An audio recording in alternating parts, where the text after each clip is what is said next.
తెలుసుకోలేదు. ఆశారాం బల్జోత్ దేవుని అనుగ్రహం పొంది ఒక ఏనుగు రూపంలో వచ్చి భగవంతుడు వారికి సహకరించిన కనుకనే మనం అందరం హాతిరాం బావాజీ బైరాగి అనే పేర్లతో పిలుస్తూ ఉన్నాం.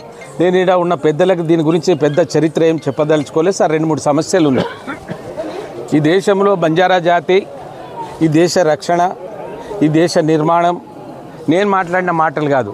ఈ దేశాన్ని పరిపాలించినటువంటి గతంలో ఉన్నటువంటి వాళ్ళు కావచ్చు, ప్రధానమంత్రులు కావచ్చు, ఇప్పుడు ఈ దేశాన్ని పరిపాలిస్తున్న ప్రధానమంత్రి గారు మొన్న స్వయంగా ఒక 5 నుంచి 7 నిమిషాల వీడియో ఉంది.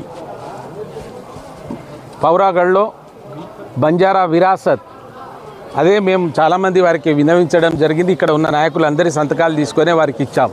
సార్ మా జాతి మేము ఇట్లా ఉన్నాం, మా భక్తులైతే ఇంకా అసలు వాళ్ళకి ఎక్కడా పూజ చేసుకునే పరిస్థితి కూడా లేదు, అధోగతిలో ఉన్నారని చెప్తే అయినా ఈ దేశంలో ఉన్న బంజారాల గురించి మాట్లాడిండ్రు.